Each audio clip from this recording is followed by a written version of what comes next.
ಪ್ರಿಯ ವಿದ್ಯಾರ್ಥಿಗಳು, ಇವತ್ತು 10ನೇ ತರಗತಿಯ ವಿದ್ಯಾರ್ಥಿಗಳಿಗೆ ಅಧ್ಯಾಯ 14 ಜೀವನ ಶೈಲಿಯಿಂದ ಬರುವ ರೋಗಗಳು. ನಮ್ಮ ಜೀವನ ಶೈಲಿಯಿಂದ ಬರುವ ರೋಗಗಳು ಯಾವಪ್ಪ ಅಂದರೆ ನಮ್ಮ ಜೀವನದಲ್ಲಿ ಬರುವಂಥ ರೋಗಗಳು. ಯಾವ್ಯಾವ ರೋಗಗಳು ಬರ್ತವೆ ನಮ್ಮ ಜೀವನದಲ್ಲಿ ಅಂತಂದರೆ ನೋಡಿ, ಆ ಪಾಠವನ್ನು ಇವತ್ತು ಶುರು ಮಾಡೋಣ. ನಮ್ಮ ಜೀವನ ಶೈಲಿಯಿಂದ ಬರುವ ರೋಗಗಳ ಬಗ್ಗೆ ನಾವು ಇವತ್ತು ತಿಳ್ಕೊಳ್ಳೋಣ. ಅದರಲ್ಲಿ ಈ ಅಧ್ಯಾಯದ ಕರೆಯ ಅಂಶಗಳನ್ನು ತಿಳಿಯುತ್ತೇವೆ. ಈ ಅಧ್ಯಾಯದ ಕರೆಯ ಅಂಶಗಳನ್ನು ತಿಳಿಯುತ್ತೇವೆ. ಯಾವ ಜೀವನ ಶೈಲಿಯಿಂದ ಬರುವ ರೋಗಗಳ ಅಧ್ಯಾಯದ ಈ ಕರೆಯ ಅಂಶಗಳನ್ನು ತಿಳಿಯುತ್ತೇವೆ. ಜೀವನ ಶೈಲಿಯಿಂದ ಬರುವ ರೋಗಗಳಾದ ಜೀವನ ಶೈಲಿಯಿಂದ ಬರುವ ರೋಗಗಳಾದ ನಮ್ಮ ಜೀವನದಲ್ಲಿ ಬರುವ ರೋಗಗಳಾದ ಯಾವ್ಯಾವ ಅಂದರೆ ರಕ್ತದ ಒತ್ತಡ, BP. ನಮ್ಮ ರಕ್ತದ ಒತ್ತಡ ಜಾಸ್ತಿ ಆಗೋದು, ಏರಾಗೋದು ಮತ್ತು ಕೆಳಗೆ ಈ ರೀತಿ ಆಗೋದು, ಮತ್ತು ಹೃದ್ರೋಗಗಳು ಹಾಗೂ ಮಧುಮೇಹಗಳ ಕಾರಣಗಳು ಮತ್ತು ಮುಂಜಾಗ್ರತಾ ಕ್ರಮಗಳು. ನಮ್ಮ ಹೃದಯ ಸಂಬಂಧಿ ಕಾಯಿಲೆಗಳು ಮತ್ತು ಸಕ್ಕರೆ ಕಾಯಿಲೆ, ಶುಗರ್, ಈ ಕಾಯಿಲೆಗಳು ನಮ್ಮ ಜೀವನದಲ್ಲಿ ಮುಖ್ಯವಾಗಿ ಬರುವಂಥ ಕಾಯಿಲೆಗಳು. ಯಾವುವು? ಹೃದಯ ಸಂಬಂಧಿ ಕಾಯಿಲೆಗಳು, ರಕ್ತದೊತ್ತಡ ಮತ್ತು ಸಕ್ಕರೆ ಕಾಯಿಲೆ ಈ ನಮ್ಮ ಜೀವನದಲ್ಲಿ ಬರುವಂಥ ರೋಗಗಳು. ಇವುಗಳ ಮುಂಜಾಗ್ರತಾ ಕ್ರಮಗಳಾಗಿ ನಾವು ತಿಳ್ಕೋಬೇಕಾಗಿದೆ. ಈ ಕಾಯಿಲೆಗಳನ್ನು ಯಾವ್ಯಾವು?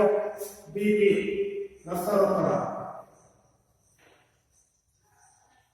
ರಕ್ತದ ಒತ್ತಡ,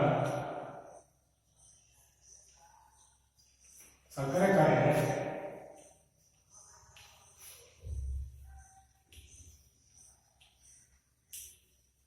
ಹೃದಯ ಸಂಬಂಧಿ ಕಾಯಿಲೆ.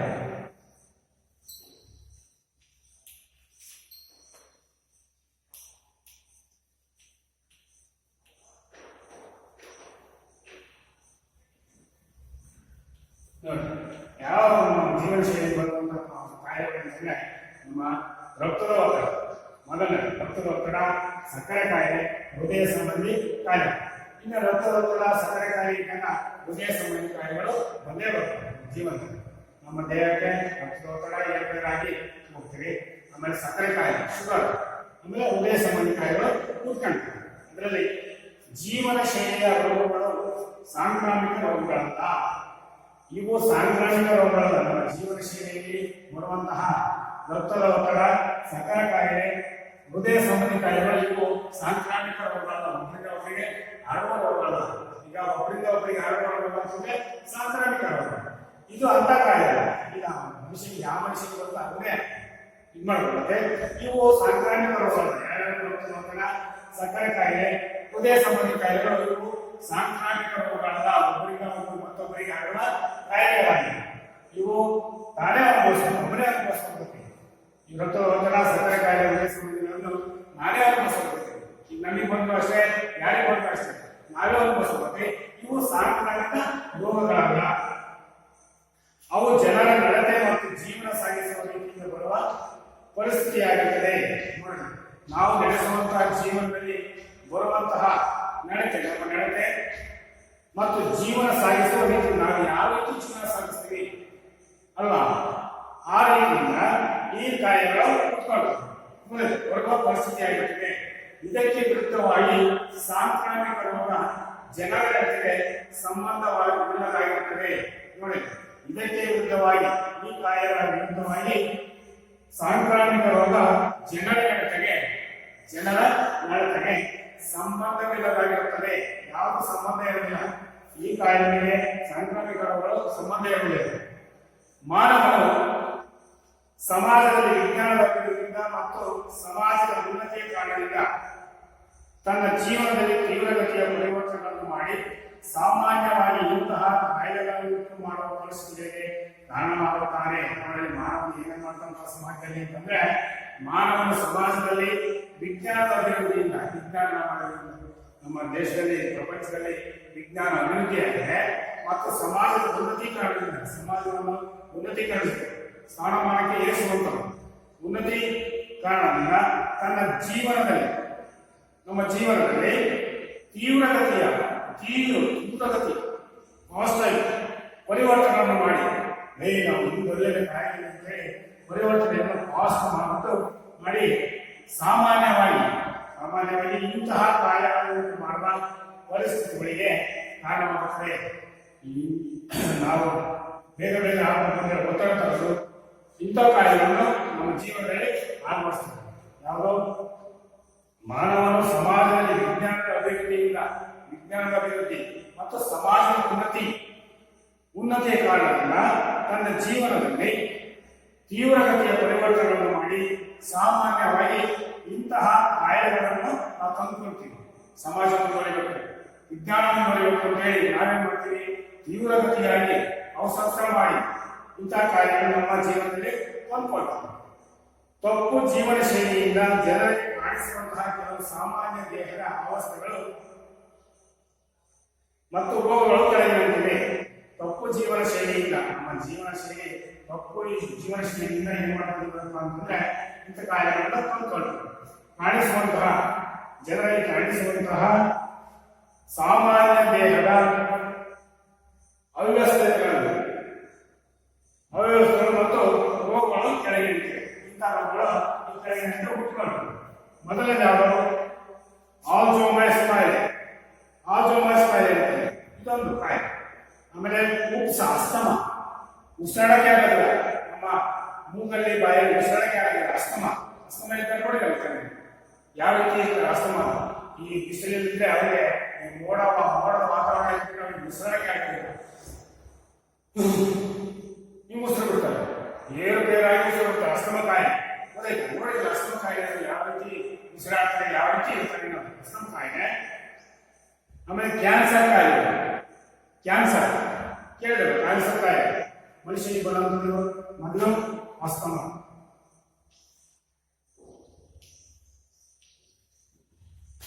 ಆಲ್ಝೈಮರ್ಸ್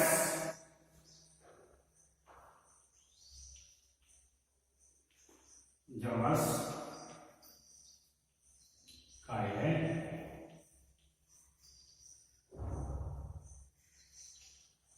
ಎರಡನೇದು ಅಸ್ತಮ,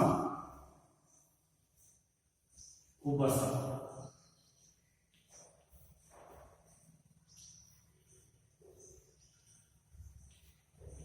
ಮೂರನೇದು ಕ್ಯಾನ್ಸರ್.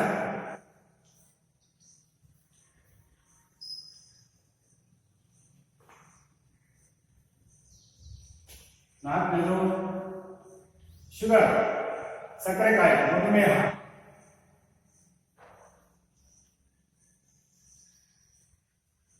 ಸಕ್ಕರೆ ಕಾಯಿಲೆ.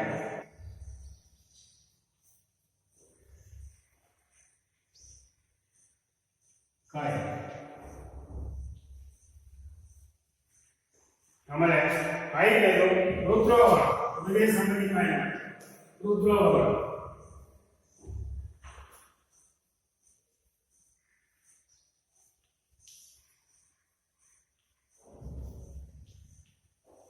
ಆಮೇಲೆ ಮೂತ್ರಪಿಂಡದ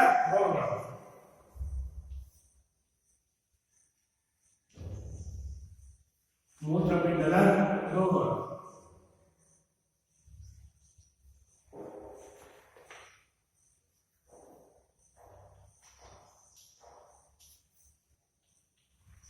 ಏಳನೇದು ಬೊಜ್ಜುತನ, ಏಳನೇದು ಖಿನ್ನತೆ, ಎಂಟನೇದು ಬೊಜ್ಜುತನ,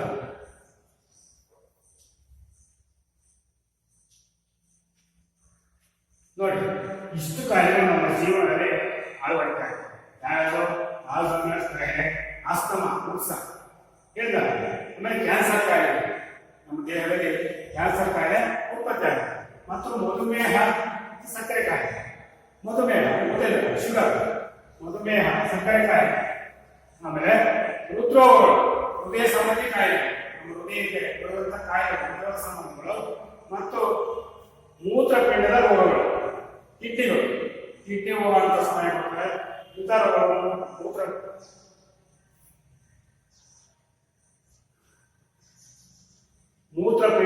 ಪಿಂಡದ ರೋಗಗಳು. ಮತ್ತು ಖಿನ್ನತೆ ಬರುತ್ತೆ. ಏನಪ್ಪಾ ಹಿಂಗಾಯ್ತು ಅಂತ ಹೇಳಿ ಚಿಕಿತ್ಸೆ ಕೊಡೋದು. ಮೂರು ಖಿನ್ನತೆ. ಆಮೇಲೆ ಬೊಜ್ಜನ್ನು ಎಲ್ಲ ಬೊಜ್ಜುತನ ಬೆಳ್ಕೊಂಡು ಪೂರ್ತಿ ಅವು ಕಾಯಿಲೆಗಳಿಗೆ ಅವನತಿ ಗೊತ್ತಾಯ್ತು. ಈ ಕಾಯಿಲೆಗಳಲ್ಲಿ ಅವನಂತೆ ಆಗಬೇಕು ಪ್ರಚುತನ ಗೊತ್ತಾಯ್ತು. ಕಾರಣಗಳು ಏನೇ ಕಾರಣಗಳು, ಎಲ್ಲ ಕಾಯಿಲೆಗಳು ಕಾರಣಗಳು ಏನಪ್ಪ ಅಂತಂದ್ರೆ ಜೀವನ ಶೈಲಿಯ ರೋಗಗಳಿಗೆ ಮುಖ್ಯವಾಗಿ ಕೆಟ್ಟ ಆಹಾರ ಕ್ರಮ, ದೈಹಿಕ ಚಟುವಟಿಕೆ ಕೊರತೆ, ಧೂಮಪಾನ, ಅಧಿಕ ಮದ್ಯಪಾನ ಮತ್ತು ಕಡಿಮೆ ಪ್ರಮಾಣದ ನಿದ್ರೆ, ಕಾರ್ಯಕ್ಷೇತ್ರದಲ್ಲಿ ಒತ್ತಡ ಮುಂತಾದವುಗಳು ಕಾರಣವಾಗಿವೆ. ಏನೇನು ಕಾರಣಗಳು, ಎಲ್ಲ ಕಾಯಿಲೆಗಳು ಉತ್ಪತ್ತಿ ಆಗೋದ್ರಿಂದ ಏನೇನು ಕಾರಣಗಳು ನಮ್ಮ ಜೀವನ ಶೈಲಿಯಲ್ಲಿ ಅಂತಂದ್ರೆ ಎಲ್ಲ ಕಾಯಿಲೆಗಳು ಉತ್ಪತ್ತಿ ಆಗೋದಕ್ಕೆ ಕಾರಣ ಏನಪ್ಪ ಅಂತ ನಮ್ಮ ಜೀವನ ಶೈಲಿಯಲ್ಲಿ ಕೆಟ್ಟ ಆಹಾರ. ನಾವು ಒಳ್ಳೆಯ ಆಹಾರ ತಿನ್ನೋದಿಲ್ಲ, ಕೆಟ್ಟ ಆಹಾರ ತಿನ್ನೋದು, ಮಾಂಸ ಮತ್ತು ಇಂಥವೆಲ್ಲ ತಿನ್ನೋದು. ಒಳ್ಳೆ ತರಕಾರಿ, ಒಳ್ಳೆ ಆಹಾರಗಳು, ನಾವು ತಿನ್ನುವಂಥ ಆಹಾರಗಳು ಒಳ್ಳೆ ಆಹಾರ ಇರಬೇಕು. ತರಕಾರಿ, ಹಣ್ಣು ಹಂಪಲು ತಿನ್ನಬೇಕು, ಒಳ್ಳೆ ಊಟ ಮಾಡಬೇಕು. ನಾವೇ ಅವನ್ನೆಲ್ಲ ಬಿಟ್ಟು ಇಂಥೆಂಥೋ ಆಹಾರವನ್ನ ತಿನ್ನೋದು. ಮತ್ತೆ ದೈಹಿಕ ಚಟುವಟಿಕೆಗಳನ್ನು ಮಾಡಬೇಕು. ಇವನ್ನೆಲ್ಲ ಆಹಾರ ಸೇವನೆ ಮಾಡಿ ನಾವು ಸುಮ್ಮನೆ ಇರೋದಾಗ ದೈಹಿಕ ಚಟುವಟಿಕೆಗಳನ್ನು ಮಾಡಬಹುದರಿಂದ ನಾವು ದೈಹಿಕ ಚಟುವಟಿಕೆಗಳಲ್ಲಿ ಭಾಗವಹಿಸಬೇಕು. ದೈಹಿಕ ಚಟುವಟಿಕೆಗಳನ್ನು ಭಾಗವಹಿಸೋದ್ರಿಂದ ನೀವು ಭಾಗವಹಿಸೋದ್ರಿಂದ ಇಂಥ ಕಾಯಿಲೆಗಳು ಉತ್ಪತ್ತಿ ಆಗ್ತವೆ. ಆಮೇಲೆ ದೈಹಿಕ ಚಟುವಟಿಕೆ ಕೊರತೆ, ಧೂಮಪಾನ. ನಾವು ಧೂಮಪಾನ ಮಾಡೋದ್ರಿಂದ ನಾವು ಮಾಡುವಾಗ ಧೂಮಪಾನ, ಬೀಡಿ, ಸಿಗರೇಟು, ಆಮೇಲೆ ಗಾಂಜಾ ಇಂಥವೆಲ್ಲ ಮಾಡ್ತಾರೆ. ಇವೆಲ್ಲ ಮಾಡೋದ್ರಿಂದ ಈ ಕಾಯಿಲೆಗಳು ಉತ್ಪತ್ತಿ ಆಗ್ತವೆ. ಅಧಿಕ ಮದ್ಯಪಾನ ಕುಡಿಯೋದು, ಮದ್ಯಪಾನ ಕುಡಿಯೋದ್ರಿಂದ ಕಡಿಮೆ ಪ್ರಮಾಣದ ನಿದ್ರೆ. ನಾವು ನಿದ್ದೆನೇ ಮಾಡೋದಿಲ್ಲ, ರಾತ್ರಿ ಮಲಗಿದ್ರೆ ನಿದ್ದೆನೇ ಬರೋದಿಲ್ಲ, ಅದು ಕಾಯಿಲೆಗೆ ಕಾರಣವಾಗುತ್ತದೆ. ನಾವು ನಿದ್ದೆ ಕಡಿಮೆ ಮಾಡಿದ್ರೆ ಈ ಕಾಯಿಲೆಗಳಿಗೆ ನಾವು ಗೊತ್ತಾಗ್ತೀವಿ. ಅದಕ್ಕೆ ಒಳ್ಳೆ ಆಹಾರ ತಿಂದು ಒಳ್ಳೆ ಜೀವನ ಶೈಲಿ ಮಾಡಿ ಒಳ್ಳೆ ನಿದ್ರೆಯನ್ನ ಮಾಡಬೇಕು. ಎಲ್ಲ ಕಾಯಿಲೆಗಳು ಅಂತಂದ್ರೆ ಒಳ್ಳೆ ಆಹಾರ ತಿನ್ನಬೇಕು, ಚಟುವಟಿಕೆ, ದೈಹಿಕ ಚಟುವಟಿಕೆ ಭಾಗವಹಿಸಬೇಕು, ಮತ್ತೆ ನಿದ್ರೆ ಮಾಡಬೇಕು. ಒಂದು ತುಂಬಾ ನಿದ್ದೆ ಮಾಡಬೇಕು. ರಾತ್ರಿ ಮಲಿಕೊಂಡ್ರೆ 10 ಮಲಿಕೊಂಡ್ರೆ ಬೆಳಿಗ್ಗೆ 5 ಗಂಟೆಗೆ ಇದ್ದಾರೆ, ಅದು ನಿದ್ದೆ, ಒಳ್ಳೆ ನಿದ್ದೆ ಹೋಗುತ್ತೆ. ಯಾವಾಗಲೋ ಮಲಿಕೊಳ್ಳೋದು, ಯಾವಾಗಲೋ ಎದ್ದೇಳೋದು, ಹಿಂಗ್ ಮಾಡಿದ್ರೆ ಈ ಕಾಯಿಲೆಗೆ ನಾವು ತುತ್ತಾಗ್ತೇವೆ. ನಿದ್ರೆ, ಕಾರ್ಯಕ್ಷೇತ್ರದಲ್ಲಿ ಒತ್ತಡ ಮುಂತಾದವುಗಳು ಕಾರಣಗಳಾಗಿವೆ. ಈಗೆಲ್ಲ ಈ ಕಾರಣಪ್ಪ ಅಂತಂದ್ರೆ ಕೆಟ್ಟ ಆಹಾರ ತಿನ್ನೋದು ಮತ್ತು ದೈಹಿಕ ಚಟುವಟಿಕೆಗಳಲ್ಲಿ ಭಾಗವಹಿಸದಿರುವುದು ಮತ್ತು ಒಳ್ಳೆ ಆಹಾರ ತಿನ್ನದಿರುವುದು ಮತ್ತು ಮದ್ಯಪಾನ ಮಾಡುವುದು, ಧೂಮಪಾನ ಮಾಡುವುದು, ಇವನ್ನೆಲ್ಲ ಮಾಡುವುದರಿಂದ ನಾವು ಈ ಕಾಯಿಲೆಗೆ ತುತ್ತಾಗ್ತೀವಿ. ಹಾಗೆ ಅಧಿಕ ಒತ್ತಡ ಏನಪ್ಪ ಅಂದ್ರೆ ಒತ್ತಡ ಮಾಡಲೇಬೇಕು. ಹಾಗೆ ಒತ್ತಡ, ಎಲ್ಲರೂ ಒತ್ತಡ ಮಾಡ್ತಾರೆ. ಜೀವನದಲ್ಲಿ ಸಾಮಾಜಿಕರಣ ಶೂನ್ಯತೆ, ಅಧಿಕ ಪ್ರಮಾಣ ಮಾಡುವುದು. ನೋಡಿ, ಜೀವನದಲ್ಲಿ ಸಾಮಾಜಿಕರಣದ ಶೂನ್ಯತೆ, ಅಧಿಕವಾಗಿ ಪ್ರಮಾಣ ಮಾಡುವುದು, ಪ್ರಯಾಣ ಮಾಡುವುದು, ಆಹಾರ ಸೇವನೆಯಲ್ಲಿ ನಿರ್ದಿಷ್ಟವಾದ ಕ್ರಮ ಇಲ್ಲದೆ ಇರುವುದು. ನೋಡಿ, ಆಹಾರ ಸೇವನೆಯಲ್ಲಿ ನಿರ್ದಿಷ್ಟ ಕ್ರಮ ಇಲ್ಲದೆ ಇರುವುದು. ನಾವು ಆಹಾರ ತಿನ್ಬೇಕಾದ್ರೆ ಸುಮ್ಮನೆ ಅಳಸ ತಿಂದ್ಬಿಟ್ಟು ಇನ್ನೂ ಹೊಟ್ಟೆಲ್ಲ ಫುಲ್ ಆಗ್ಬಿಟ್ಟು ಹಂಗೂ ತಿಂತಿರೋದು. ನಾವು ಆಹಾರ ತಿನ್ನೋದ್ರಲ್ಲಿ ನಮ್ಮ ಕ್ರಮ ಇಲ್ಲದಿರೋದ್ರಿಂದ ಈ ಕಾಯಿಲೆಗಳು ಉತ್ಪತ್ತಿ ಆಗ್ತವೆ. ಶೂನ್ಯ, ನಿರ್ದಿಷ್ಟವಾದ ಕ್ರಮ ಇಲ್ಲದೆ ಇರುವುದು, ಆಹಾರ ಸೇವನೆ ಅಭ್ಯಾಸ ಪದೇ ಪದೇ ಬದಲಾಯಿಸಬೇಕು ಮುಂತಾದ ಜೀವನ ಶೈಲಿಯ ಅಭ್ಯಾಸಗಳು ಕೂಡ ಇಂತಹ ರೋಗಗಳಿಗೆ ಕಾರಣವಾಗಿವೆ. ನೋಡಿ, ಆಹಾರ ಸೇವನೆಯ ಅಭ್ಯಾಸಗಳನ್ನು ನಾವೇನು ಮಾಡ್ತೀವಿ, ಪದೇ ಪದೇ ಚೇಂಜ್ ಮಾಡ್ತೀವಿ, ಬದಲಾಯಿಸ್ತೀವಿ. ಆ ಈ ನಾವೇನು ಮಾಡಿ ತಿಂತೀವೋ ಆಹಾರವನ್ನೇ ತಿಂತಿರ್ಬೇಕು. ಈಗ ಹಣ್ಣು, ತರಕಾರಿ, ಸೊಪ್ಪು ಇಂಥವನ್ನೆಲ್ಲ ನಾವು ತಿನ್ನಬೇಕು. ಅದನ್ನು ತಿನ್ನಬೇಕು. ಬೇರೆ ಬೇರೆ ತರಕಾರಿಗಳನ್ನು ಇಂಥದ್ದೋ ತಿನ್ನೋದು, ಇಂಥದ್ದೋ ಊಟ ಮಾಡೋದು, ಯಾರಿಂದ ಈ ಕಾಯಿಲೆಗೆ ಕಾರಣಗಳಾಗಿದೆ. ಆಮೇಲೆ ಮುಂಜಾಗ್ರತಾ ಕ್ರಮಗಳು. ಏನೇನು ಮುಂಜಾಗ್ರತೆ ತಗೋಬೇಕಪ್ಪ ಅಂತಂದ್ರೆ ಕಾಯಿಲೆಗಳನ್ನ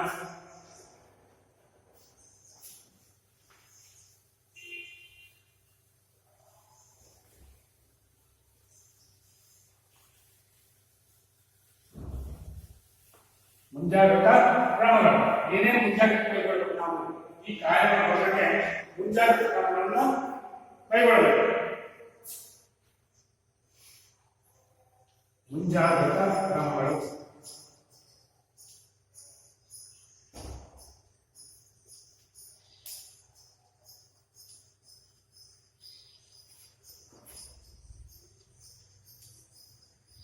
ಮುಂಜಾಗ್ರತಾ ಕ್ರಮಗಳು ಏನೇ ಮಾಡಬಾರ್ದು. ಮುಂಜಾಗ್ರತಾ ಕ್ರಮವಾಗಿ ನಾವು ನಮ್ಮ ಜೀವನದಲ್ಲಿ ಜೀವನ ಶೈಲಿಯ ರೋಗಗಳನ್ನು ನಮ್ಮ ಜೀವನ ಶೈಲಿಯನ್ನು ಬದಲಾಯಿಸುವುದರಿಂದ ಜೀವನ ಶೈಲಿಯ ಹಾನಿಕಾರಕ ಪರಿಣಾಮಗಳನ್ನು ಕೆಳಗಿನ ಕ್ರಮಗಳಿಂದ ಪ್ರತಿರೋಧಿಸಬಹುದು. ಜೀವನ ಶೈಲಿಯ ರೋಗಗಳನ್ನು ಈ ಜೀವನ ಶೈಲಿಯ ಮೊದಲೇ ನಮ್ಮ ಜೀವನ ಶೈಲಿಯ ರೋಗಗಳನ್ನು ನಮ್ಮ ಜೀವನ ಶೈಲಿಯನ್ನು ಬದಲಾವಣೆ ಮಾಡಬೇಕಪ್ಪ ಅಂತಂದ್ರೆ ಬದಲಾವಣೆ ಮಾಡೋದ್ರಿಂದ ತಡೆಯಬಹುದಾದ ಈ ಕಾಯಿಲೆಗಳನ್ನು ತಡೆಯಬಹುದಾದ ಈ ಕಾಯಿಲೆಗಳಿಗೆ 8 ಕಾಯಿಲೆಗಳವಲ್ಲ ಅವನ್ನ ತಡೆಗಟ್ಟಬೇಕಪ್ಪ ಅಂತಂದ್ರೆ ನಮ್ಮ ಕೆಟ್ಟ ಜೀವನ ಶೈಲಿಯ ಹಾನಿಕಾರಕ ಪರಿಣಾಮಗಳನ್ನು ಈ ಕೆಳಗಿನ ಕ್ರಮಗಳಿಂದ ಪ್ರತಿರೋಧಿಸಬಹುದು. ಈ ಕೆಳಗಿನ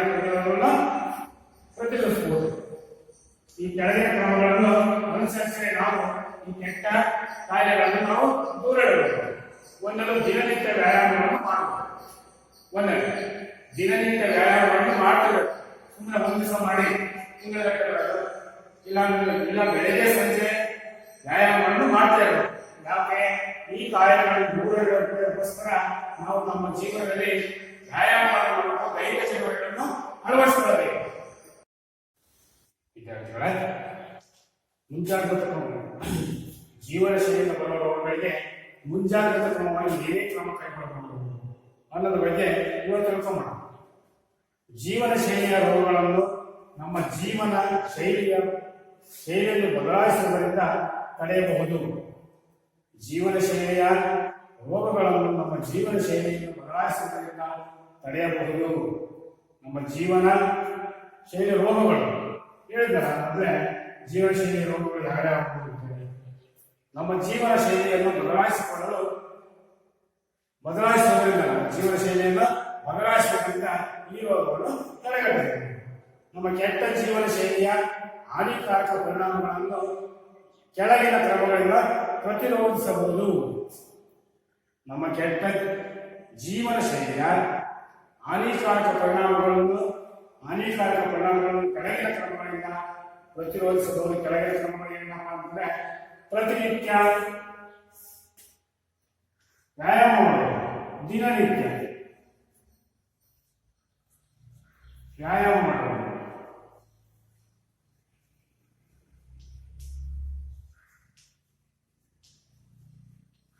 ನೋಡಿ ಈ ರೋಗಗಳನ್ನು ಹೋಗಲಾಡಿಸಿ ಜೀವನ ಶೈಲಿ ಬರುವ ರೋಗಗಳನ್ನು ಹೋಗಲಾಡಿಸುವ ಮುಂಜಾಗ್ರತಾ ಕ್ರಮ ಮೊದಲನೇದು ದಿನನಿತ್ಯ ವ್ಯಾಯಾಮವನ್ನು ಮಾಡೋದು.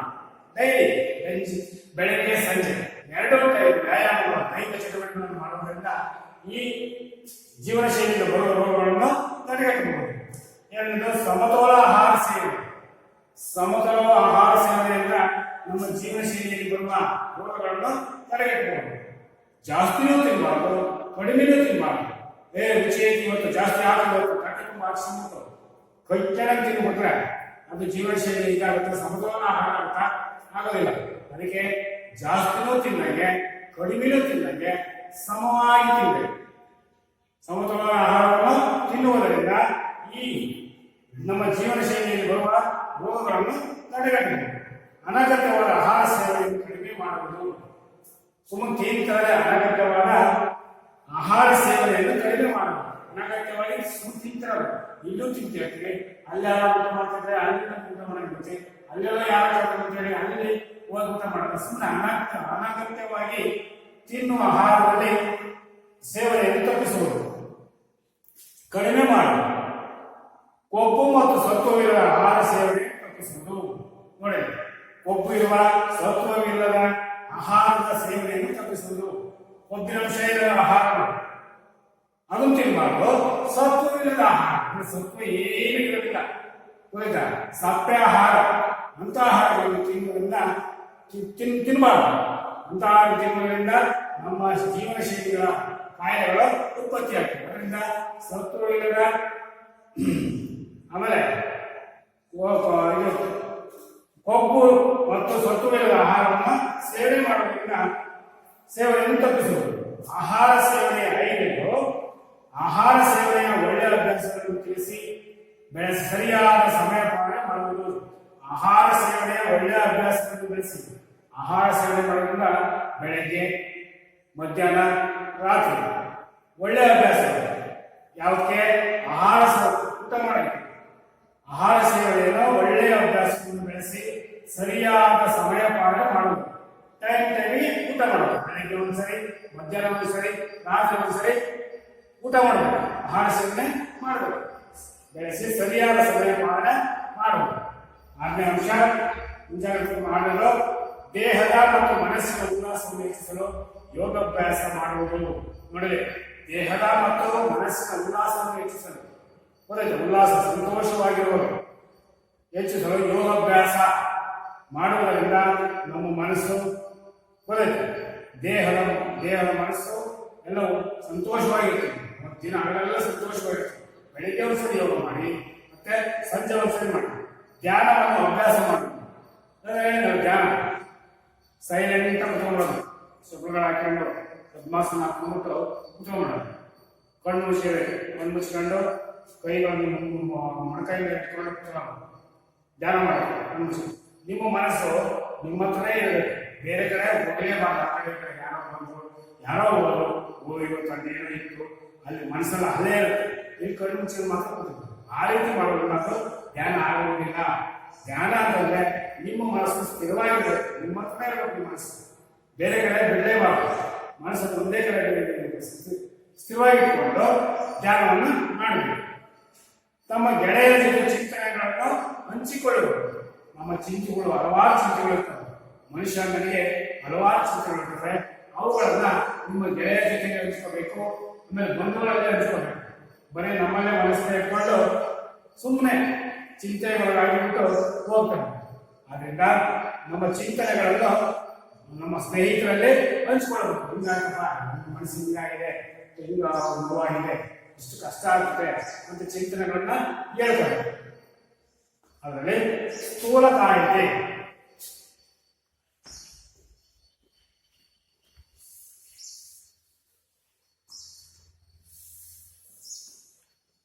ಸ್ಥೂಲಕಾಯತೆ,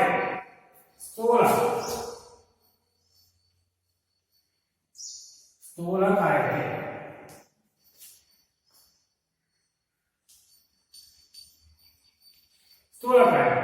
ಸ್ಥೂಲಕಾಯತೆ ಎಂಬುದು ವೈದ್ಯಕೀಯ ಸ್ಥಿತಿಯಾಗಿದ್ದು ವ್ಯಕ್ತಿಯ ದೇಹದಲ್ಲಿ ಅತ್ಯಧಿಕ ಬೊಜ್ಜು ಶೇಖರಣೆಯಾಗಿರುತ್ತದೆ.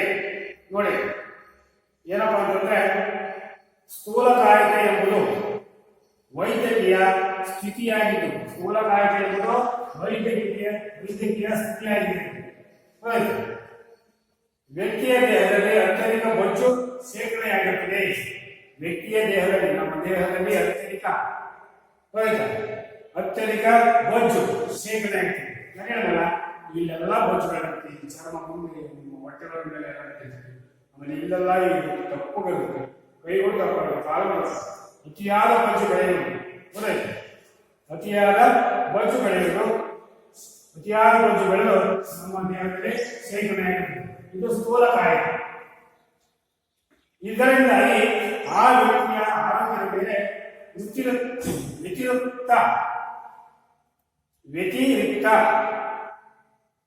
ವ್ಯಕ್ತಿಯ ಆರೋಗ್ಯದ ಮೇಲೆ ವ್ಯತಿರಿಕ್ತ ಪರಿಣಾಮ ಉಂಟಾಗುತ್ತದೆ.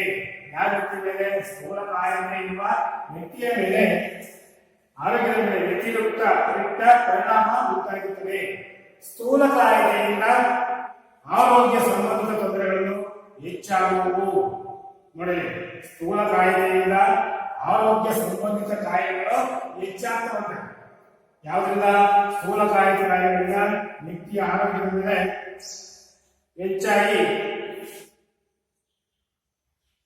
ಹೆಚ್ಚಾಗುವು ಹಾಗೂ ಜೀವನ ಗುಣಮಟ್ಟ ಕಳೆದುಕೊಳ್ಳುವುದು ಹೆಚ್ಚಾಗ್ತದೆ. ಮತ್ತು ಜೀವನದ ಕಳಕ ಮಟ್ಟ, ನಮ್ಮ ಜೀವನವನ್ನು ನಡೆಸೋದೇ ಕಷ್ಟ ಆಗುತ್ತೆ.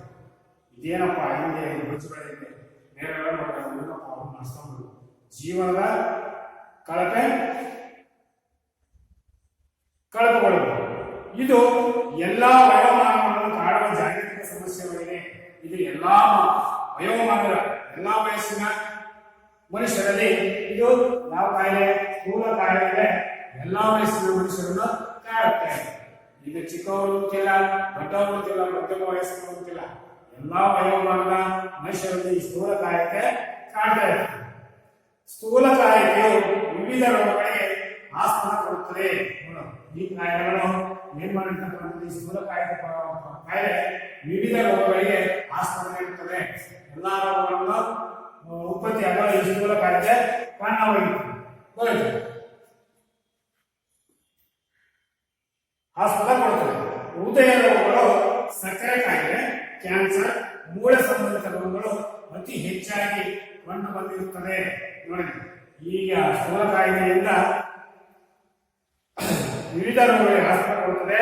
ಹೃದಯ ರೋಗಗಳು, ನಮ್ಮ ಹಾರ್ಟ್ ಕಾಯಿಲೆಗಳು, ಹಾರ್ಟಿನ ಹೃದಯ ಸಂಬಂಧಿತ ಕಾಯಿಲೆಗಳು ಉಂಟಾಗ್ತವೆ.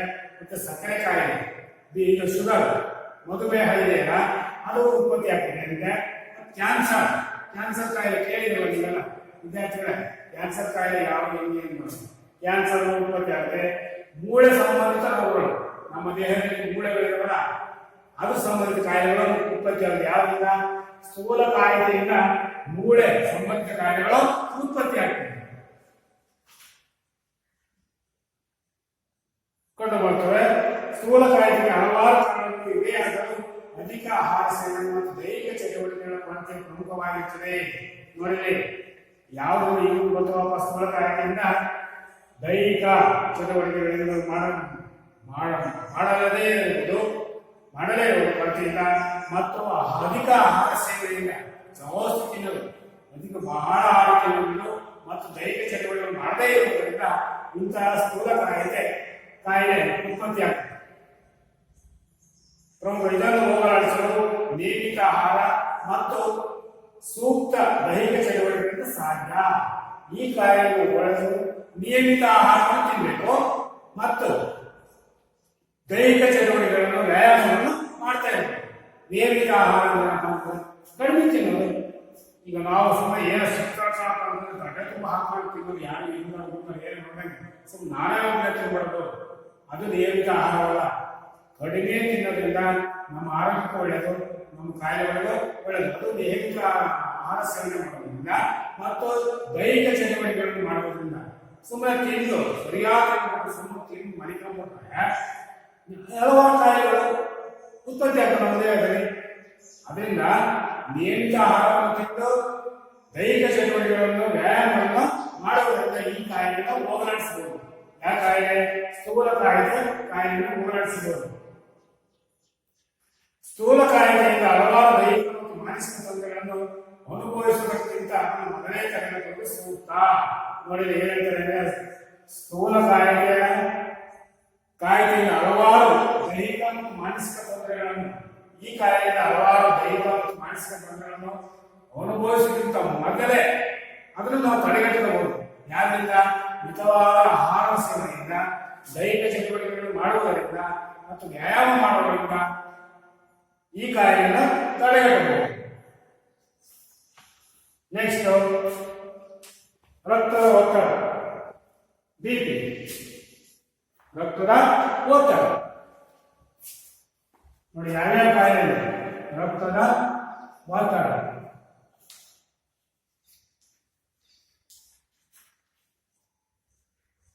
ರಕ್ತದ ಒತ್ತಡ ಅದರ ಅರ್ಥ. ರಕ್ತದ ಒತ್ತಡ, ರಕ್ತವು ನಮ್ಮ ದೇಹದೊಳಗೆ ಸಂಚರಿಸುವಾಗ ರಕ್ತನಾಳದ ಗೋಡೆಗಳ ವಿರುದ್ಧ ಹಾಕುವ ಒತ್ತಡವನ್ನು ರಕ್ತ ಒತ್ತಡ ಎಂದು ಹೇಳುತ್ತೇವೆ. ರಕ್ತದ ಒತ್ತಡ ಏನಪ್ಪ ಅಂತಂದ್ರೆ, ರಕ್ತವು ನಮ್ಮ ದೇಹದೊಳಗೆ ದೇಹದೊಳಗೆ ಸಂಚರಿಸುವಾಗ, ಈ ನಮ್ಮ ರಕ್ತ ದೇಹದೊಳಗೆಲ್ಲ ಹರಿತಾ ಇದೆ, ಸಂಚರಿಸ್ತಾ ಇದೆ. ರಕ್ತನಾಳದ ಗೋಡೆಗಳ ವಿರುದ್ಧ ಹಾಕುವ ಒತ್ತಡವನ್ನು ರಕ್ತದ ಒತ್ತಡ ಎಂದು ಹೇಳುತ್ತೇವೆ. ದಿನನಿತ್ಯ ರಕ್ತದ ಒತ್ತಡವು ಬದಲಾಗುವುದು ಸಹಜ. ದಿನನಿತ್ಯವು ಇವತ್ತೊಂದೇ ಸಲ ದಿನನಿತ್ಯವು ದಿನೇ ರಕ್ತದ ಒತ್ತಡವು ಬದಲಾಗುವುದು ಸಹಜ. ಬದಲಾವಣೆ ಆಗ್ತದೆ, ಏರುಪೇರು ಆಗ್ತೈತಿ. ಬಿಪಿ ಹೈ ಬಿಪಿ ಆಗ್ತೈತಿ, ಅವಾಗ ಅವಾಗ ರಕ್ತದ ಚಲನೆ ಜಾಸ್ತಿ ಆಗ್ತದೆ, ಸ್ಪೀಡ್ ಆಗಿ ರಕ್ತದ ಚಲನೆ ಆಗ್ತದೆ. ಲೋ ಬಿಪಿ ಆದಾಗ ರಕ್ತದ ಚಲನೆ ನಿಧಾನವಾಗಿ ಚಲಿಸ್ತಾ ಇರ್ತದೆ ನಮ್ಮ ದೇಹದೊಳಗೆ. ಅದರಿಂದ ಸಮತೋಲನವಾಗಿರ್ಬೇಕು. ರಕ್ತದ ಪರಿಚಲನವು ನಮ್ಮ ದೇಹದಲ್ಲಿ ಸಮವಾಗಿರಬೇಕು. ನಮ್ಮ ರಕ್ತದ ಪರಿಚಲನ ಬರೀಬೇಕಾದ್ರೆ ಬಿಪಿ ಜಾಸ್ತಿ ಆದಾಗ ರಕ್ತವು ಫಾಸ್ಟ್ ಆಗಿ ನಮ್ಮ ದೇಹದೊಳಗೆ. ಅವಾಗ ಹೈ ಬಿಪಿ ಆಗ್ಬಿಟ್ಟು ಕೆಲವು ಕಾಯಿಲೆ ಉತ್ಪತ್ತಿ ಇಲ್ಲ ಮೆದುಳು ಸ್ಟ್ರೋಕ್ ಹೊಡೆಯುತ್ತೆ, ಇಲ್ಲ ಕೈಕಾಲಿಗೆ ಸ್ಟ್ರೋಕ್ ಹೊಡೆಯುತ್ತೆ. ಹೈ ಬಿಪಿ ಆದಾಗ ರಕ್ತ ಸಂಚರಿಸಿ ಜಾಸ್ತಿ ಹೈ ಸ್ಪೀಡ್ ಆದಾಗ ಈ ಕಾಯಿಲೆಗಳು ಉತ್ಪತ್ತಿ ಆಗ್ತವೆ. ಮತ್ತೆ ರಕ್ತ ಪರಿಚಲನೆ ನಿಧಾನವಾದರೆ ಲೋ ಬಿಪಿ ಆಗಿ ನಮ್ಮ ಜೀವವು ಹೋಗುವ ಸಂಭವ ಉಂಟಾಗುತ್ತದೆ. ಆದರೆ ಹೆಚ್ಚಿನ ಪ್ರಮಾಣ ನಿರಂತರವಾಗಿದ್ದರೆ ಆ ವ್ಯಕ್ತಿಗೆ ತೀವ್ರ ರಕ್ತದ ಒತ್ತಡ ಇದೆ ಎನ್ನಬಹುದು. ನೋಡಿ, ಹೆಚ್ಚಿನ ಪ್ರಮಾಣ ನಿರಂತರವಾಗಿ ಇದ್ದರೆ, ಒಬ್ಬ ಮನುಷ್ಯನಿಗೆ ನಿರಂತರವಾಗಿ ಏನೋ ಬಿಪಿ ಇದ್ರೆ ಅದನ್ನ ಆ ವ್ಯಕ್ತಿಗೆ ತೀವ್ರ ಒತ್ತಡ, ರಕ್ತದ ಒತ್ತಡ ಎಂದು ಇದೆ ಎನ್ನಬಹುದು. ಅವರಿಗೆ ಬಹಳ ಬಿಪಿ ಇದೆಯಪ್ಪ ಅವರಿಗೆ ಅಂತೇಳಿ ಹೇಳ್ಬೋದು. ತೀವ್ರ ರಕ್ತದ ಒತ್ತಡಕ್ಕೆ ಮತ್ತೊಂದು ಹೆಸರು ಹೈಪರ್ ಟೆನ್ಷನ್. ನೋಡಿ, ತೀವ್ರ ರಕ್ತದ ಒತ್ತಡಕ್ಕೆ ತೀವ್ರ ರಕ್ತದ ಒತ್ತಡ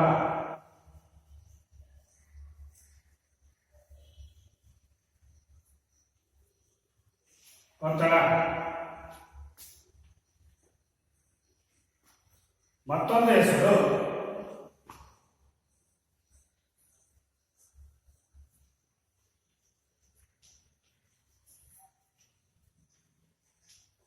ಹೈಪರ್ ಟೆನ್ಷನ್.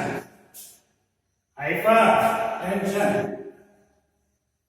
Hyper tension.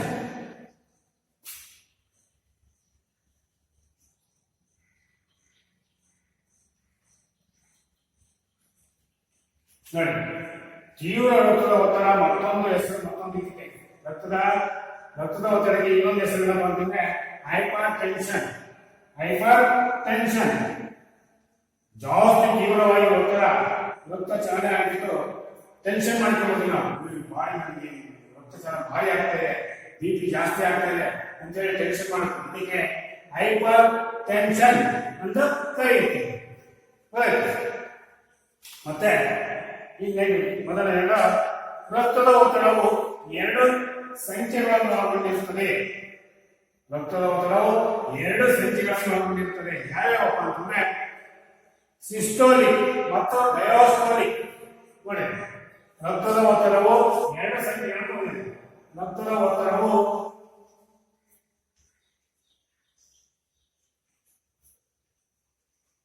ಎರಡು ಸಂಖ್ಯೆ ಯಾವ್ಯಾವಪ್ಪ ಅಂತಂದ್ರೆ ಒಂದೇದು ಸಿಸ್ಟೋಲಿಕ್. ಸಿಸ್ಟೋಲಿಕ್. ಎರಡನೇದು ಡಯಾಸ್ಟೋಲಿಕ್. ಡಯಾಸ್ಟೋಲಿಕ್.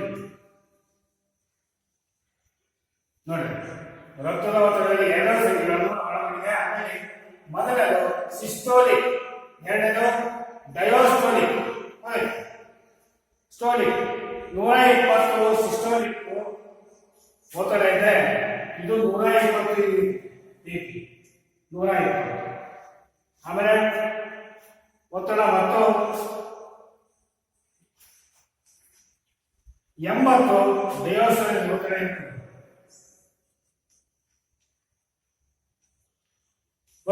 ನೋಡಿ, ಸಿಸ್ಟೋಲಿಕ್ ನಲ್ಲಿ ಮೊದಲು 120 ಡಿಗ್ರಿ ಇರುತ್ತೆ ಬಿಪಿ. ಆಮೇಲೆ ಎರಡನೇ ಡಯಾಸ್ಟೋಲಿಕ್ ನಲ್ಲಿ 80 ಇರುತ್ತೆ. ಗೊತ್ತಾಯ್ತಾ? ಒತ್ತಡ ಇರುವ ವ್ಯಕ್ತಿಗೆ 120/80, 120/80 ಅಥವಾ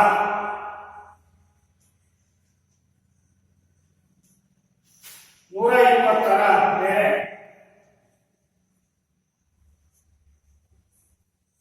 120ರ ಮೇಲೆ 80ರಷ್ಟು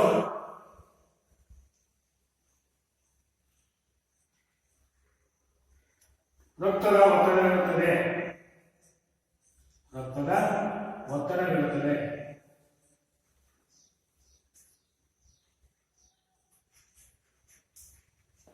ರಕ್ತದ ಒತ್ತಡವಿರುತ್ತದೆ. ನೋಡಿ, ಸಿಸ್ಟೋಲಿಕ್ ನಲ್ಲಿ 120 ಮತ್ತು ಡಯೋಸ್ಟೋಲಿಕ್ ನಲ್ಲಿ 80 ಇರುತ್ತೆ. 120/80 ಅಥವಾ 120ರ ಮೇಲೆ 80ರಷ್ಟು ರಕ್ತದ ಒತ್ತಡ ಇರುತ್ತದೆ. ಸಿಸ್ಟೋಲಿಕ್ ಮೌಲ್ಯವು ಹೃದಯವು ಸಂಕೋಚನೆಯಾದಾಗ ಸಿಸ್ಟೋಲಿಕ್ ಮೌಲ್ಯವು ಸಂಕೋಚನೆಯಾದಾಗ ಸಿಸ್ಟೋಲಿಕ್ ಮೌಲ್ಯವು ಹೃದಯವು ಸಂಕೋಚನೆಯಾದಾಗ ಕಡಿಮೆಯಾದಾಗ ರಕ್ತವು ದೇಹದಲ್ಲಿ ಎಷ್ಟು ಜೋರಾಗಿ ಚಲಿಸುತ್ತದೆ ಎಂಬುದನ್ನು ತೋರಿಸುತ್ತದೆ. ನೋಡಿ, ಸಿಸ್ಟೋಲಿಕ್ ಮೌಲ್ಯವು ಹೃದಯವು ಸಂಕೋಚನೆಯಾದಾಗ ಕಡಿಮೆಯಾದಾಗ ರಕ್ತವು ನಮ್ಮ ದೇಹದಲ್ಲಿ ಎಷ್ಟು ಜೋರಾಗಿ ಚಲಿಸುತ್ತದೆ ಎಂಬುದನ್ನು ತೋರಿಸುತ್ತದೆ. ಇದು ಮೊದಲನೇ ಸಿಸ್ಟೋಲಿಕ್ ನಲ್ಲಿ ಏನ್ ಮಾಡ್ತಪ್ಪ ಅಂದ್ರೆ ಹೃದಯವು ಸಂಕುಚಿತವಾದಾಗ ರಕ್ತವು ದೇಹದಲ್ಲಿ ಎಷ್ಟು ಜೋರಾಗಿ ಚಲಿಸುತ್ತದೆ ಎಂಬುದನ್ನು ತಿಳಿಸುತ್ತದೆ. ನಮ್ಮ ದೇಹದಲ್ಲಿ ಎಷ್ಟು ಜೋರಾಗಿ ರಕ್ತ ಚಲನೆ ಆಗ್ತದೆ ಎಂಬುದನ್ನು ತೋರಿಸುತ್ತದೆ. ಯಾವುದರಲ್ಲಿ? ಸಿಸ್ಟೋಲಿಕ್ ನಲ್ಲಿ. ಅದೇ ಡಯೋಸ್ಟೋಲಿಕ್ ಮೌಲ್ಯವು ಹೃದಯದ ಬಡಿತ ಮತ್ತೆ ಹೃದಯವು ವಿಶ್ರಾಮದಲ್ಲಿದ್ದು ಅದರಲ್ಲಿ ರಕ್ತವು ತುಂಬುವಾಗ ರಕ್ತವು ಎಷ್ಟು ಜೋರಾಗಿ ಚಲಿಸುತ್ತದೆ ಎಂಬುದನ್ನು ತೋರಿಸುತ್ತದೆ. ನೋಡಿ, ಈಗೆಲ್ಲ ಡಯೋಸ್ಟೋಲಿಕ್ ನಲ್ಲಿ ಏನ್ ಮಾಡ್ತಪ್ಪ ಅಂತಂದ್ರೆ ಡಯೋಸ್ಟೋಲಿಕ್ ಮೌಲ್ಯವು ಹೃದಯ ಬಡಿತದ ಮಧ್ಯೆ ಹೃದಯವು ವಿಶ್ರಾಮದಲ್ಲಿದ್ದು ನಮ್ಮ ಹೃದಯ ವಿಶ್ರಾಮ ಇರುತ್ತೆ, ಆರಾಮಾಗಿರುತ್ತೆ. ಅದರಲ್ಲಿ ರಕ್ತವು ತುಂಬುವಾಗ ನಮ್ಮ ಹೃದಯಕ್ಕೆ ರಕ್ತವು ತುಂಬಿದಾಗ ರಕ್ತವು ಎಷ್ಟು ಜೋರಾಗಿ ಚಲಿಸುತ್ತದೆ ಎಂಬುದನ್ನು ತೋರಿಸುತ್ತದೆ. ರಕ್ತವು ತುಂಬುವಾಗ ರಕ್ತವು ಎಷ್ಟು ಜೋರಾಗಿ ಚಲಿಸುತ್ತದೆ ಎಂಬುದನ್ನು ತೋರಿಸುತ್ತದೆ. ಯಾವುದು? ಡಯೋಸ್ಟೋಲಿಕ್. ವ್ಯಾಪಾರದಲ್ಲಿ ಸಿಸ್ಟೋಲಿಕ್ ನಲ್ಲಿ 120, ಡಯೋಸ್ಟೋಲಿಕ್ ನಲ್ಲಿ 80 ತೋರಿಸುತ್ತದೆ. ವಯಸ್ಕರಿಗೆ ರಕ್ತದ ಒತ್ತಡ 120ರಿಂದ 120/80 ಇರಬೇಕು. ಸಮಗ್ರ ವಯಸ್ಕರಿಗೆ 120/80 ಇರಬೇಕು. ಹೆಚ್ಚಿನ ರಕ್ತದ ಒತ್ತಡ ಇದ್ದರೆ 140. ಹೆಚ್ಚಿನ ಒತ್ತಡ ಎಷ್ಟಿರ್ತಪ್ಪ ಅಂತಂದ್ರೆ 140/90. 140/90.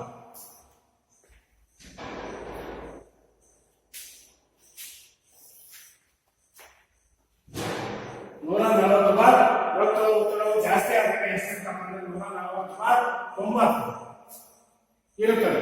ಈ ಎರಡು ಸಂಖ್ಯೆಗಳ ಮಧ್ಯೆ ಇರುವ ಸ್ಥಿತಿಗೆ ಫ್ರೀ ಹೈಪರ್ ಟೆನ್ಷನ್ ಎನ್ನುವ ಈ ಎರಡು ಸಂಖ್ಯೆಗಳಿಗೆ ಯಾವುದು 120/80, 140/90. ಈ ಎರಡು ಸಂಖ್ಯೆಗಳ ಮಧ್ಯೆ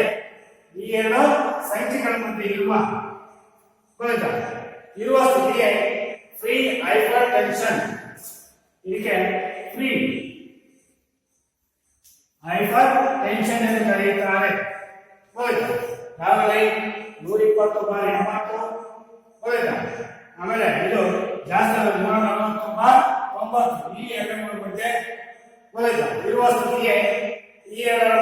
ಸ್ಥಿತಿಗೆ ಫ್ರೀ ಹೈಪರ್ ಟೆನ್ಷನ್ ಎಂದು ಕರೆಯುತ್ತಾರೆ.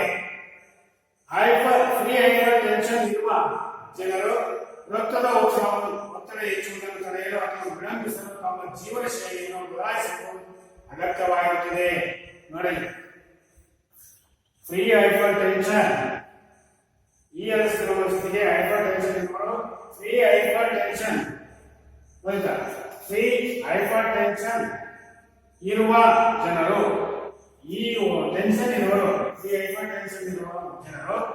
ಹೆಚ್ಚುವುದನ್ನು ತಡೆಯಲು, ರಕ್ತದ ಒತ್ತಡ ಹೆಚ್ಚುವುದನ್ನು ತಡೆಯಲು ಅಥವಾ ವಿಳಂಬಿಸಲು ನಿಧಾನ ಮಾಡಲು ತಮ್ಮ ಜೀವನ ಶೈಲಿಯನ್ನು ಬದಲಾಯಿಸಲು ಅಗತ್ಯವಾಗಿರುತ್ತದೆ. ಇವು ತಡೆಗಟ್ಟೆಗೆ ಏನ್ ಮಾಡಬೇಕಂದ್ರೆ ನಮ್ಮ ಜೀವನ ಶೈಲಿಯನ್ನ ಬದಲಾವಣೆ ಮಾಡಬೇಕು.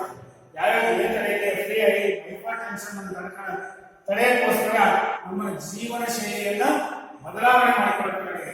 ಯಾರು ನಾವು ಮನುಷ್ಯ ಮಾನವನು ಹೈಪರ್ ಟೆನ್ಷನ್ ಕಡಿಮೆ ಮಾಡಿಕೊಂಡು ಸಮಗೊಳಿಸೋದಕ್ಕೋಸ್ಕರ ನಮ್ಮ ಜೀವನ ಶೈಲಿಯ ರೋಗಗಳನ್ನು ಉತ್ತಮವಾಗಿ ಮಾಡಬಹುದು, ಬದಲಾಯಿಸಲು ಅಗತ್ಯವಾಗಿರುತ್ತದೆ. ಹೆಚ್ಚಿನ ರಕ್ತದ ಒತ್ತಡಕ್ಕೆ ಕಾರಣಗಳು ಏನಪ್ಪ ಅಂತಂದ್ರೆ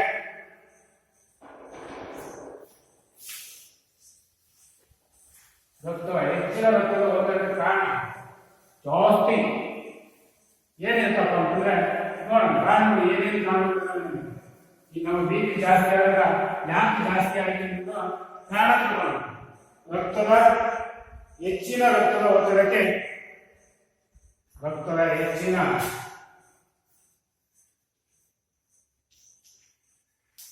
ಹೆಚ್ಚಿನ ರಕ್ತ ಒತ್ತಡಕ್ಕೆ ಕಾರಣಗಳು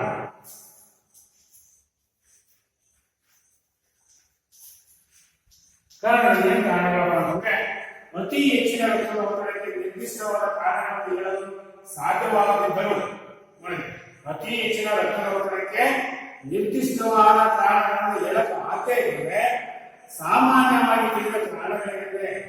ಸಾಮಾನ್ಯವಾಗಿ ತಿಳಿದ ಕಾರಣಗಳೇನಪ್ಪ ಅಂತಂದ್ರೆ ಹೆಚ್ಚಿನ ದೇಹದ ತೂಕ, ನಮ್ಮ ತೂಕ ಇರುತ್ತಾ ದೇಹದ ತೂಕ, ಆಮೇಲೆ ಮದ್ಯಪಾನ, ಅನುವಂಶೀಯತೆ, ಜಾಸ್ತಿ ಉಪ್ಪಿನ ಸೇವನೆ ಮತ್ತು ಮುಪ್ಪು, ದೈಹಿಕ ಚಟುವಟಿಕೆ ರಹಿತ ಜೀವನ ಶೈಲಿ.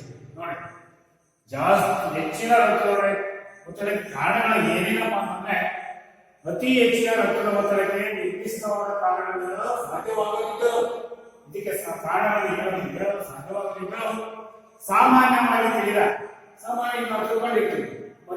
ಮದ್ಯಪಾನ ಮಾಡಬಾರ್ದು, ಧೂಮಪಾನ ಮಾಡಬಾರ್ದು ಅಂತ ಹೇಳ್ತಿರ್ತೀವಿ. ಅವು ಸಾಮಾನ್ಯ ತಿಳಿದ ಕಾರಣಗಳಿದ್ರೆ ಹೆಚ್ಚಿನ ದೇಹದ ತೂಕ ಇರಬಾರ್ದು. ನಮ್ಮ ದೇಹದ ತೂಕ ಜಾಸ್ತಿ ಆಗಿರ್ಬೋದು. ನೋಡಿ, 70 80 ನೀವು ಹೋಗಿರ್ತೀವಿ, ಅದರಿಂದ 60 ಒಳಗಡೆ ದೇಹದ ತೂಕ ಕಡಿಮೆ ಇರಬೇಕು. ಮದ್ಯಪಾನ ಮಾಡಬಾರ್ದು, ಕುಡಿದ್ರೆ ಮಾಡ್ತಾರೆ, ಮದ್ಯಪಾನ ಮಾಡಬಾರ್ದು. ಅನುವಂಶೀಯತೆ, ನಮ್ಮ ಮೊದಲಿಂದಲೂ ವಂಶದಲ್ಲಿ ಮೊದಲಿಂದಲೂ ಬಂದಿರ್ತಾರೆ ಅನುವಂಶೀಯತೆ. ಈಗ ನಮ್ಮ ತಾತನಿತ್ತು, ನಮ್ಮ ಅಪ್ಪಗೆ ಬಂತು, ನನಗೆ ಬಂತು, ನನ್ನಿಂದ ನಮ್ಮ ಮಗನಿಗೆ ಬಂತು, ಮತ್ತು ಅವನ ಮನೆಗೆ ಬಂತು, ಈಗ ಹೋಗ್ತೇವೆ. ಅನುವಂಶೀಯತೆ. ಜಾಸ್ತಿ ಉಪ್ಪಿನ ಸೇವನೆ, ಉಪ್ಪಿನ ಅಂಶವನ್ನು ಕಡಿಮೆ ತಿನ್ಬೇಕು. ಉಪ್ಪಿನ ಬಹಳ ಕಡಿಮೆ ಇದ್ರೆ ಇಷ್ಟು ಹಾಕೊಂಡು ತಿನ್ನೋದು. ಉಪ್ಪಿನ ಸೇವನೆ ಕಡಿಮೆ ಮಾಡಲೇಬೇಕು. ಯಾವುದೇ ಆಹಾರದಲ್ಲಿ ಉಪ್ಪು ಹಾಕಿರುವ ಕಡಿಮೆ ಉಪ್ಪನ್ನು ಹಾಕೊಂಡು ಸೇವನೆ ಮಾಡಬೇಕು. ಮತ್ತು ಮುಪ್ಪು, ವಯಸ್ಸಿನಲ್ಲಿ ಮುಪ್ಪು ಅಂದ್ರೆ ವಯಸ್ಸು. ಈ ವಯಸ್ಸಾಯ್ತಪ್ಪ, ಅವ್ರಿಗೆ ಬಿ ಪಿ ಇರುತ್ತೆ, ನಾನು ಉಪ್ಪು ತಿನ್ನೋದು, ನಾನು ಮದ್ಯಪಾನ ಮಾಡಬೇಕು, ಧೂಮಪಾನ ಮಾಡಬೇಕು, ಇಂಥ ಉಪ್ಪಿನ ವಯಸ್ಸಲ್ಲಿ ಸಹ ಎಲ್ಲವೂ ಕಡಿಮೆ ಮಾಡಬೇಕು. ಉಪ್ಪು ಕಡಿಮೆ ಮಾಡಬೇಕು, ಮತ್ತೆ ದೈಹಿಕ ಧೂಮಪಾನ ಮದ್ಯಪಾನ ಮಾಡುವುದು ನಿಲ್ಲಿಸಲೇಬೇಕು. ವಯಸ್ಸಾದರೂ ಸಹ ಮಧ್ಯ ವಯಸ್ಸಲ್ಲೂ ಸಹ ಹುಡುಗರು. ಮತ್ತು ದೈಹಿಕ ಚಟುವಟಿಕೆಗಳು ರಹಿತ ಜೀವನ ಶೈಲಿ ಇವೆಲ್ಲ ಮಾಡಿ ಸಹ ದೈಹಿಕ ಚಟುವಟಿಕೆಗಳನ್ನು ಮಾಡದಿರುವುದು. ದೈಹಿಕ ಚಟುವಟಿಕೆಗಳನ್ನು ಮಾಡೋದ್ರಿಂದ ನಮ್ಮ ರಕ್ತದ ಒತ್ತಡ ಜಾಸ್ತಿ ಆಗಿರುತ್ತೆ. ಇವಕ್ಕೆಲ್ಲ ಈ ಕಾರಣಗಳು ಇವೆ. ನಾವು ಮದ್ಯಪಾನ ಮಾಡೋದು, ಧೂಮಪಾನ ಮಾಡೋದು, ಆಮೇಲೆ ಆಹಾರ ಸೇವನೆ ಹೆಚ್ಚಿಗೆ ಮಾಡೋದು, ಉಪ್ಪು ತಿನ್ನೋದು, ಇವೆಲ್ಲ ತಿನ್ನೋದು ದೈಹಿಕ ಚಟುವಟಿಕೆ ಮಾಡೋದ್ರಿಂದ ನಮ್ಮ ರಕ್ತದ ಒತ್ತಡ ಜಾಸ್ತಿ ಆಗುತ್ತೆ, ಕಾರಣವಾಗುತ್ತೆ. ಚಟುವಟಿಕೆ ರಹಿತ ಜೀವನದ ಶೈಲಿ. ವ್ಯಕ್ತಿಯು ಕ್ರಿಯಾಶೀಲರಾಗಿದ್ದರೆ ಪೊಟ್ಯಾಷಿಯಂ ಮತ್ತು ಕ್ಯಾಲ್ಸಿಯಂ ಸಾಕಷ್ಟು ಸೇವಿಸುತ್ತಿದ್ದರೆ ಅಥವಾ ದೇಹವು ಇನ್ಸುಲಿನ್ ಉಪಯೋಗಿಸಲು ಸಾಧ್ಯವಾದ ಸ್ಥಿತಿ ಬಂದರೆ ಕೂಡ ರಕ್ತದ ಒತ್ತಡ ಹೆಚ್ಚಾಗಬಹುದು. ನೋಡಿ, ವ್ಯಕ್ತಿಯು ಕ್ರಿಯಾಶೀಲನಿಲ್ಲದಿದ್ದರೆ, ಒಬ್ಬ ವ್ಯಕ್ತಿ ಒಳ್ಳೆ ವ್ಯಕ್ತಿ ಇಲ್ಲದಿದ್ರೆ ಇವನ್ನೆಲ್ಲ ಕ್ರಿಯಾಶೀಲವಾಗಿ ಇವನ್ನೆಲ್ಲ ತ್ಯಜಿಸಬೇಕು. ಏನೇನೋ ಮದ್ಯಪಾನ, ಧೂಮಪಾನ, ಮತ್ತೆ ಇವು ಡ್ರಗ್ಸ್ಗಳು, ಇವನ್ನೆಲ್ಲ ತ್ಯಜಿಸಬೇಕು. ವ್ಯಕ್ತಿಯು ಕ್ರಿಯಾಶೀಲವಂತನಾಗಿರ್ಬೇಕು, ಗುಣವಂತನಾಗಿರ್ಬೇಕು. ಮೊದಲ ಇವನ್ನೆಲ್ಲ ಯಾವೂ ಸೇವೆ ಮಾಡಬಾರ್ದು. ಪೊಟ್ಯಾಷಿಯಂ, ನಮ್ಮ ದೇಹದಲ್ಲಿ ಪೊಟ್ಯಾಷಿಯಂ ಮತ್ತು ಕ್ಯಾಲ್ಸಿಯಂ ಸಾಕಷ್ಟು ಸೇವಿಸುತ್ತಿದ್ದರೆ, ನೋಡಿ ಪೊಟ್ಯಾಷಿಯಂ ಮತ್ತು ಕ್ಯಾಲ್ಸಿಯಂ ಯಾವ ಆಹಾರದಲ್ಲಿ ಬರ್ತದೆ ಗೊತ್ತೇ. ಈ ಪೊಟ್ಯಾಷಿಯಂ ಮತ್ತು ಕ್ಯಾಲ್ಸಿಯಂ ಯಾವ ಆಹಾರದಲ್ಲಿ ಹೆಚ್ಚಿಗೆ ಇರುತ್ತೆ ಅನ್ನೋ ಅಂತರನ್ನ ತಿನ್ನಬೇಕು. ನಮ್ಮ ನಮ್ಮ ದೇಹದಲ್ಲಿ ಅವು ಕಡಿಮೆ ಇರ್ತವೆ. ಯಾವುದು ಪೊಟ್ಯಾಷಿಯಂ ಮತ್ತು ಕ್ಯಾಲ್ಸಿಯಂ ಇರುವ ಪದಾರ್ಥಗಳನ್ನ ತಿನ್ನಬೇಕು. ಸೇವಿಸಿದರೆ ಅಥವಾ ದೇಹವು ಇನ್ಸುಲಿನ್ ಉಪಯೋಗಿಸಲು ಸಾಧ್ಯವಾದ ಸ್ಥಿತಿ ಬಂದರೆ, ಇನ್ಸುಲಿನ್ ಇವರಿಗೆ ಸಕ್ಕರೆ ಕಾಯಿಲೆ ಇನ್ಸುಲಿನ್ ಮಾಡ್ತಾರ ಉಪಯೋಗಿಸಲು ಸಾಧ್ಯವಾದ ಸ್ಥಿತಿ ಬಂದರೆ ಕೂಡ ರಕ್ತದ ಒತ್ತಡ ಹೆಚ್ಚಾಗಬಹುದು. ಇನ್ಸುಲಿನ್ ನಮ್ಮ ದೇಹದಲ್ಲಿ ಹೋಗದೇ ಕೂಡ ನಮ್ಮ ರಕ್ತದ ಒತ್ತಡ ಜಾಸ್ತಿ ಆಗೋ ಕಾರಣ. ರಕ್ತದ ಒತ್ತಡ ಜಾಸ್ತಿ ಆದರೆ ಅದು ರಕ್ತನಾಳಗಳನ್ನು, ಹೃದಯವನ್ನು ಮತ್ತು ಮೂತ್ರಪಿಂಡವನ್ನು ಕೆಡಿಸುತ್ತದೆ. ನೋಡಿಲಿ, ಏನ್ ತೊಂದರೆ ಆಗ್ತದೆ ನಮ್ಮ ದೇಹದಲ್ಲಿ ಅಂತಂದ್ರೆ ರಕ್ತದ ಒತ್ತಡ ಜಾಸ್ತಿ ಆದರೆ, ಬಿಪಿ ಜಾಸ್ತಿ ಆಗ್ಬಿಟ್ರೆ, ರಕ್ತದ ಒತ್ತಡ ಜಾಸ್ತಿ ಆಗ್ಬಿಟ್ರೆ ಏನಾಗುತ್ತಪ್ಪ ಅಂತಂದ್ರೆ ರಕ್ತನಾಳಗಳನ್ನು, ನಮ್ಮ ದೇಹದಲ್ಲಿರುವಾಗ ರಕ್ತನಾಳಗಳನ್ನು, ಹೃದಯವನ್ನು ಮತ್ತು ಮೂತ್ರಪಿಂಡವನ್ನು ಕೆಡಿಸುತ್ತದೆ. ನಮ್ಮ ಕಿಡ್ನಿಗಳು ಮುಂದೆ ಕಿಡ್ನಿಗಳನ್ನು ಕೆಡಿಸುತ್ತದೆ. ರಕ್ತದ ಒತ್ತಡ ಜಾಸ್ತಿ ಆದರೆ ಏನಾಗುತ್ತೆ ಅಂತಂದ್ರೆ ರಕ್ತನಾಳಗಳನ್ನು, ಹೃದಯವನ್ನು ಮತ್ತು ಮೂತ್ರಪಿಂಡಗಳನ್ನು ಕೆಡಿಸುತ್ತದೆ. ಯಾವುದರಿಂದ? ಹೆಚ್ಚಿನ ರಕ್ತದ ಒತ್ತಡದಿಂದ. ಇದರಿಂದ ಹೃದಯಾಘಾತ, ಆಗುವುದಿಲ್ಲ. ಇದರಿಂದ ಬಿಪಿ ಹೈ ಬಿಪಿ ಆಗ್ಬಿಟ್ಟು ಹೃದಯಾಘಾತವನ್ನು ಕೆಡಿಸುತ್ತದೆ. ಯಾವುದೋ ರಕ್ತನಾಳವನ್ನು, ಹೃದಯ ಮತ್ತು ಮೂತ್ರಪಿಂಡವನ್ನು ಕೆಡಿಸುತ್ತದೆ. ಯಾವುದೋ ರಕ್ತದ ಒತ್ತಡ ಜಾಸ್ತಿ ಆದಾಗ ಇವೆಲ್ಲವೂ ಕೆಡ್ತವೆ. ಹೃದಯ ಹೊಲಿತ, ಕಿಡ್ನಿ ಹೊಲಿತ, ಇವೆಲ್ಲ ಕೆಟ್ಟು ಹೋಗ್ತವೆ. ಮೆದುಳಿನ ಆಘಾತ,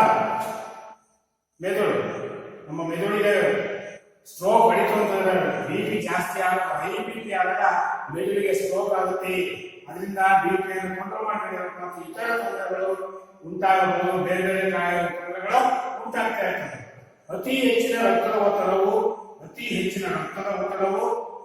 ದೇಹಕ್ಕೆ ಹಾನಿ ಮಾಡುವಾಗ,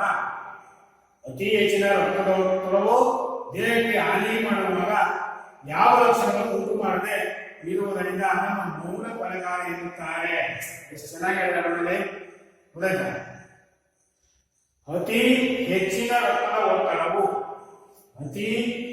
ರಕ್ತದ ಒತ್ತಡವು ದೇಹಕ್ಕೆ ಹಾನಿ ಮಾಡುವಾಗ, ನಮ್ಮ ದೇಹಕ್ಕೆ ಏನೇನು ಹಾನಿ ಮಾಡುವಾಗ ಯಾವ ಲಕ್ಷಣಗಳನ್ನು ಉಂಟು ಮಾಡದೆ, ಯಾವ ಲಕ್ಷಣವೂ ಗೊತ್ತಾಗೋದಿಲ್ಲ. ರಕ್ತದ ಒತ್ತಡ ಜಾಸ್ತಿ ಆದಾಗ ಯಾವ ಕಾಯಿಲೆಗಳು ಗೊತ್ತಾಗೋದಿಲ್ಲ. ಆ ರೀತಿ ಕಾಯಿಲೆ ಮಾಡಿಕೊಂಡು ಜೀವವನ್ನು ತೆಗೆಯುತ್ತೆ. ಯಾವುದೋ ರಕ್ತದ ಒತ್ತಡ, ಬಿಪಿ ಯಾವ ಲಕ್ಷಣ ಉಂಟು ಮಾಡದೆ, ಯಾವುದು ಗೊತ್ತಾಗದೇ ಇಲ್ಲ. ಬಿಪಿ ಜಾಸ್ತಿ ಆಗಿದೆ, ಸ್ಟ್ರೋಕ್ ಹೊಡೆಯುತ್ತೆ, ಮೆದುಳು ಹೊಡೆಯುತ್ತೆ, ಕೈಕಾಲು ಹೊಡೆಯುತ್ತೆ, ಬಾಯಿ ಹೊಡೆಯುತ್ತೆ ಅನ್ನೋದ್ರಿಂದ ಯಾರ್ಯಾರು ಗೊತ್ತಾಗಲಿಲ್ಲ. ಯಾವ ಲಕ್ಷಣವನ್ನು ಉಂಟು ಮಾಡದೆ, ಯಾವ ಲಕ್ಷಣಗಳನ್ನು ಗೊತ್ತಾಗದೆ ಇರುವುದರಿಂದ ಅದನ್ನು ಮೌನ ಕೊಲೆಗಾರ ಎನ್ನುತ್ತಾರೆ. ಮೌನ ಕೊಲೆಗಾರ ಎಷ್ಟು ಚೆನ್ನಾಗಿದೆ ನೋಡಿ. ಮೌನ ಕೊಲೆಗಾರ.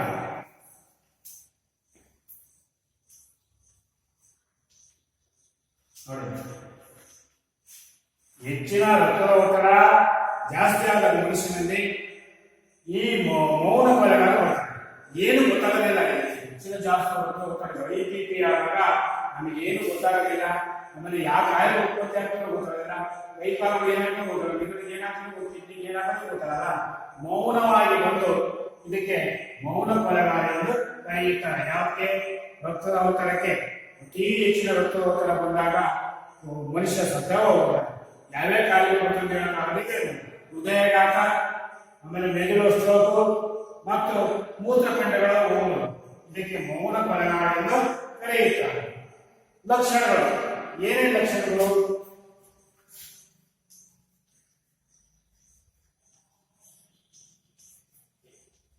ಹೆಂಗ ಲಕ್ಷಣ?